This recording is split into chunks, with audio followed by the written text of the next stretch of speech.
Alhamdulillah, terima kasih banyak pemirsa Dalwa TV masih mau sabar menunggu kelanjutan kisah tersebut. Oleh karena itu, ini suatu kunci kebahagiaan kita, ini suatu kesuksesan kita, tergantung juga pada teman kita. Bagaimana kita ke depan, kita lihat siapa sahabat kita. Ketika kita memiliki sahabat, orang-orang yang baik, orang-orang yang lurus, insya Allah ke depan kita akan memiliki masa depan yang cemerlang. Akan tetapi, ketika kita memiliki sahabat yang tidak baik, sahabat yang berani bermaksiat kepada Allah, maka masa depan kita suram, masa depan kita gelap. Mulai sekarang hati-hatilah untuk mencari sahabat. Ya, lihat sahabat kita. Ketika kita salah, apakah mereka masih memanasi kita? Ketika kita berbuat salah, ketika ada orang berbuat salah, dia mana-manasi, wow, kurang ajar memang orang itu, kamu harus balas. Nah, itu orang yang nggak baik, sahabat-sahabat seperti itu. Ya, sahabat-sahabat yang nggak baik seperti itu. Atau umpama kita lagi bermaksiat, dia tahu kita bermaksiat, dia tidak mengingatkan kita, dia tidak menegur kita, dia tidak menasehati kita, dia malah membiarkan kita. Bahkan sebagian malah sampai mendukung kita. Itu hati-hati. Atau juga maaf, apabila kadang-kadang ada orang perempuan, setelah dia dimadu sama si suaminya, lantas teman-temannya bilang, kamu hati-hati sama suamimu itu. Jangan mau dimadu. Kamu gini, kamu gini. Itu teman-teman yang tidak baik. Itu teman-teman yang tidak baik. Tapi teman yang baik yang selalu memberikan kamu, menasihati kamu. Sabar. Hidup ini cuma sebentar. Jangan selalu diambil hati. Sebentar lagi juga mati. Sebentar lagi juga meninggal. Selagi amalanmu itu, selagi perbuatanmu itu masih di dalam syariat agama Islam, teruskan jalankan. Ya, itu teman-teman yang baik. Nah, itu kita cari teman-teman. Sahabat-sahabat yang sekarangnya dan sekeliling saya bagaimana? Ketika saya nakal, ketika saya bermaksiat, apakah dia malah mendukung atau dia malah menasehati? Alhamdulillah, anak punya sahabat anak itu. Kalau anak salah selalu dinasehati. Selalu, kalau ketika saya ada bermasalah, selalu diberikan ide-ide yang cemerlang. Nah, itu kita pegang terus sahabat-sahabat seperti itu. Oleh karena itu, Al-Imam Ibn Athaillah As-Sakandari beliau mengatakan, apabila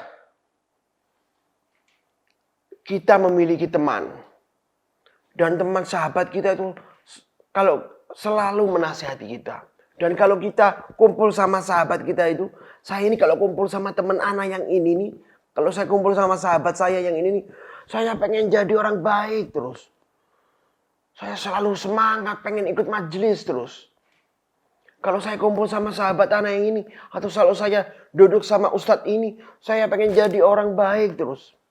Katanya Imam Ibn Athaillah As-Sakandari, maka pegang erat-erat orang tadi. Jangan jauh dari orang itu. Orang itu yang akan membawa kalian jalan kepada keberhasilan. Orang itu yang akan membawa kepada kesuksesan. Pegang erat-erat. Kalau ada orang seperti itu. Kadang itu kita ada. Oh iya ya. Saya kalau kumpul sama orang itu tuh. Saya pengen jadi orang baik terus. Saya kalau kumpul sama orang itu tuh. Sholatnya saya pasti benar terus. Dia selalu ngajak sholat. Dibangunkan kalau saya lagi safar berjalan berdua. Subuh dibangunkan sama dia. Sholat subuh. Terus kalau saya duduk sama orang itu. Selalu pada kebaikan. Maka kata Imam Ibn Athaillah, pegang orang itu. Pegang kuat-kuat. Jangan dilepas. Itulah kunci kesuksesanmu pada situ, katanya Imam Ibn Athaillah. Begitu juga beliau mengatakan, apabila kalian mendapatkan teman kalian. Saya ini kalau berteman sama orang itu, saya pengen maksiat terus. Saya kalau berteman sama orang itu, saya ini bawaannya, malas sudah. Mau ibadah malas, mau ini malas. Saya kalau berteman sama orang itu kadang-kadang saya sumpek juga. Maka katanya Imam bin Athaillah, jauhi orang itu. Jangan sampai dekat-dekat dengan orang seperti itu. Orang seperti itu yang akan membuat kehancuran di dalam kehidupanmu. Katanya Imam Ibn Athaillah Skandari. Ini perkataan Imam Ibn Athaillah ini yang harus kita jadikan pedoman di dalam kehidupan kita. Oh, berarti kalau ada teman yang akan membawa kita ke dalam kebaikan, kita pegang benar-benar teman itu. Safar, kita sholat dibangunkan. Nanti diajak ziarah, diajak rumahnya orang-orang yang soleh, diajak ke sini. Pun kalau umpama jalan-jalan ke pantai, jalan-jalan ke pegunungan, tidak ada berbau kemaksiatan di sana. Benar-benar rehlah, benar-benar jalan-jalan. Tidak ada melanggar syariat Allah. Kalau lagi duduk-duduk gak pernah ngomongin orang. Kalau lagi duduk-duduk gak pernah menjelekkan orang. Duduk-duduk cerita kadang cerita-cerita ulama, cerita-cerita lucu. Yang penting cerita tersebut tidak melanggar syariat Islam. Maka sahabat-sahabat yang begitu kita pegang benar-benar. Maka karena kita akan menjadi baik atau akan menjadi buruk, apa kata temannya kita. Ingat itu, jangan diremehkan masalah as-suhbah. Masalah jalis, masalah teman duduknya kita. Karena agama sudah daripada hadis dan kalam-kalam ulama sudah banyak yang mengingatkan kita di dalam masalah ini. Menunjukkan teman itu sangat-sangat berpengaruh buat kita. Jangan main gampang-gampang main comot teman aja, dilihat. Oh ini bermanfaat, pegang benar-benar. Oleh karena itu, dikatakan di Islam sini, Al-Imam Ghazali beliau mengatakan, surutus suhbah khamsatun. Syaratnya berteman itu ada 5. Kalau caranya cari teman itu ada 5. Katanya Imam Ghazali. Siap-siap yang di rumah ditulis. Yang di rumah ambil ballpointnya. Ya. Syaratnya cari teman itu 5. Anda mau cari teman, mau cari sahabat. Yang bagaimana ya? Kita pegang ini. Perkataannya Imam Ghazali. Yang pertama al-aglu. Seorang yang berakal. Katanya Imam Ghazali. Ya. Jangan udah orang agak sakit, malah kita jadikan sahabat. Ya. Orang ada gangguan jiwa, malah kita jadikan sahabat. Takutnya nanti nular kita yang kena gangguan jiwa juga ntar. Karena hati-hati. Benar-benar dia berakal. Benar-benar dia bisa mengatur mana yang baik, mana yang jelek. Bisa membedakan mana yang harus saya jauhi, mana yang harus saya dekati. Bisa menggunakan akalnya dengan baik. Maka temani orang itu, kata Imam Ghazali. Yang pertama al-aql. Yang kedua khuluqul hasan. Orang yang akhlaknya baik. Orang yang akhlaknya baik. Ketika orang tersebut akhlaknya baik. Duduk. Artinya akhlaknya baik. Dia benar-benar berjalan seperti jalannya Rasul SAW. Dia berakhlak seperti akhlaknya Rasul SAW. Nggak pernah duduk ngomongin orang lain.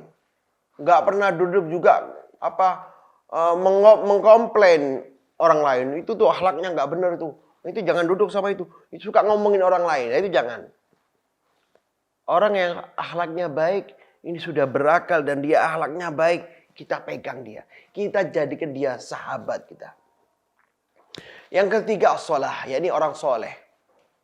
Dia juga orang soleh. Bukan hanya berakal, akan tetapi dia sholatnya nggak benar. Tetap berakal. Katakan dia orang yang soleh juga. Sholatnya rapi. Kalau ketika puasa, ya puasa. Di Ramadan dia benar-benar memanfaatkan keistimewaan bulan Ramadan. Di siang hari dia mengaji. Tidak menyia-nyiakan waktu-waktu di bulan Ramadan. Orangnya lurus. Ya, waktu sholat, waktu mengaji, waktu dia penuhi hari-harinya dengan kebaikan. Orang yang soleh. Yang ketiga, orang yang soleh. Dan yang keempat, wala yakunu harison fid dunya. Jangan kamu ambil orang itu yang pikirannya hanya dunia saja. Uang.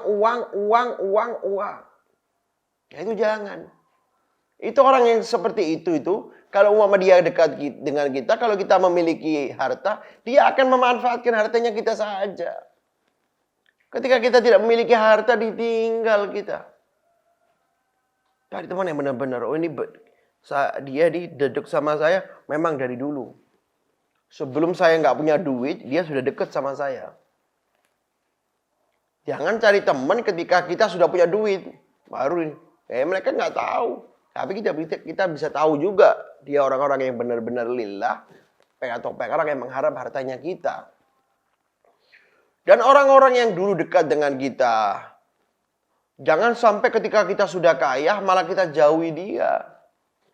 Karena dia itu kaya dari dulu mendekati kita dari kita nggak punya apa-apa. Sampai kita sudah kaya, kita ada uang, terus pegang dia. Iyalah orang-orang yang mendekati kita memang karena dari hatinya dia cocok dengan kita, bukan karena harta. Ya, nomor 4 adalah bukan orang yang suka dunia, mencari dunia.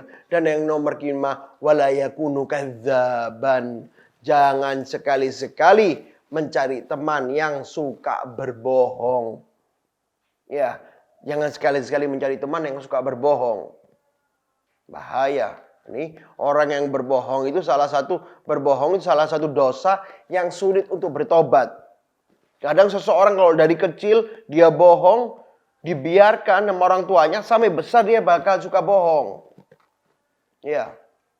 Makanya saya sendiri merasakan kalau kita waktu kecil dulu kalau lagi bohong, waduh orang tua itu marahnya seperti kita habis bunuh orang lain. Kalau kita habis nyuri uang miliaran marahnya. Padahal bohong masa kecil, tapi marahnya orang tua hebat sekali. Sangat keras sekali sama kita. Dipukul kita kalau kita bohong. Akhirnya kenapa? Ketika kita udah mulai besar, kita mau bohong tuh takut, benar-benar trauma. Waduh, saya dulu bohong kecil aja dipukul seperti itu. Ketika mau bohong tuh takut. Sehingga terbiasa mereka sampai besar takut kepada untuk bohong. Gak berani bohong. Makanya kalau lihat anak-anak kita bohong itu harus berikan sanksi dari sekarang. Jangan diremehkan mereka. Iya. Itu juga. Begitu juga Al-Imam Ali Zainal Abidin, beliau mengatakan kepada anaknya Al-Imam Muhammad Al-Bagir agar tidak berteman dengan mereka-mereka yang memutus tali silaturahmi. Ya, yang Imam Ali Zainal Abidin mengatakan kepada anaknya, jangan berteman kepada orang yang putus tali silaturahmi. Fa inni wajadtuhu mal'udan fi thalathati mawadi' fil kitabillah. Katanya Imam Ghazali Al-Abidin, maka sesungguhnya aku mendapatkan orang yang memutus tali silaturahmi itu mal'un, dilaknat oleh Allah di dalam kitab Al-Quran ada 3 tempat. 3 ayat mengatakan orang yang memutuskan tali silaturahmi, orang tersebut dilaknat oleh Allah Subhanahu wa taala.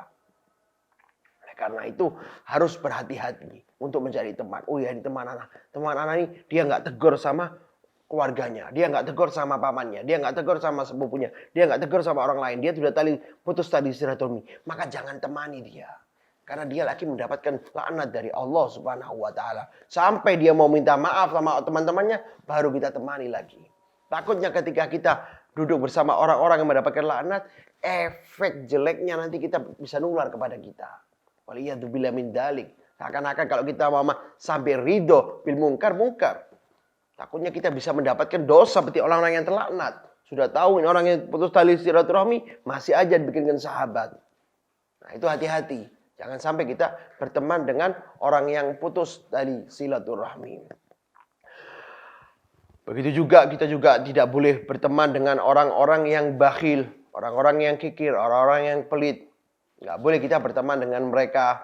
Kita juga nggak boleh berteman dengan orang-orang yang bodoh di dalam agama. Suka bermaksiat, sholatnya ngawur. Itu nggak boleh. Yang terakhir yang perlu kita perhatikan juga untuk mendidik anak-anak kita. Bahwasanya anak-anak kita itu berperilaku seperti apa yang ada di depannya. Anak-anak kita itu kalau lihat orang minum teh, dia minum teh. Orang minum susu, dia minum susu. Ada orang minum es, dia minum es. Ada temannya mainan ini, dia mainan ini. Itu istilahnya perilakunya anak kita seperti itu. Anak-anak seperti itu, semua anak-anak. Maka jangan sampai anak-anak kita itu kita temankan dengan teman-temannya yang gak baik. Hati-hati untuk mencarikan teman buat anak-anak kita. Kalau sudah teman-teman yang nggak baik, itu pasti akan ditiru sama anak-anak kita. Carikan teman-teman yang baik buat anak-anak kita. Kalau umpama tidak ada, biarkan di rumah, belikan mainan. Hibur kita, akak kita, jadikan kita sebagai temannya dia. Karena ketika anak mulai kecil sudah terbiasa berkumpul dengan anak-anak nakal, itu akan bawa ke besar, mulai berani bohong, mulai berani nakal, mulai berani merokok, ini terus akhirnya besar akan menjadi ahli maksiat nanti waliyadzubillah min dzalik. Maka perhatikan teman-teman anak-anak kita mulai kecil. Paling aman, paling enak di zaman ini adalah memasukkan anak-anak kita ke dalam pesantren. Insya Allah di sana aman, dia akan menjadi berkah. Ya, oleh karena itu ulama mengatakan juga, dikatakan di dalam hadis, Rasulullah SAW mengatakan, jalisul ulama wazahimuhu birukabikum. Datangilah ulama, ustadz itu datangi terus. Di kampung kalian itu kalau ada ustadz datangi terus. Terus datangi. Saya nakal, saya ini ahli maksiat. Terus ada ulama, terus datangi. Fa innallaha yuhyil qulubal maita binuril hikmah. Karena sesungguhnya Allah Subhanahu wa taala itu menghidupkan hati yang mati dengan cahaya hikmah. Ketika kita duduk dengan ulama, duduk dengan ustadz, kita hadir di majelisnya, disitulah turun cahaya hikmah. Itu yang akan membersihkan hatinya kita. Itu yang akan menjadikan kita orang baik. Nah, anak-anak kita ketika kita masukkan ke dalam pondok, dia duduk di kelas, duduk terus sama ustadz yang aslinya nakal, bisa menjadi baik. Dan kita lihat berapa banyak anak-anak pondok yang seperti itu. Yang dari awal masuk dia aslinya nakal, kurang baik. Subhanallah dapat setahun 2 tahun berubah drastis. Tahu-tahu menjadi anak yang baik. Itu adalah solusi yang paling gampang untuk mencari buat anak-anak kita. Ya.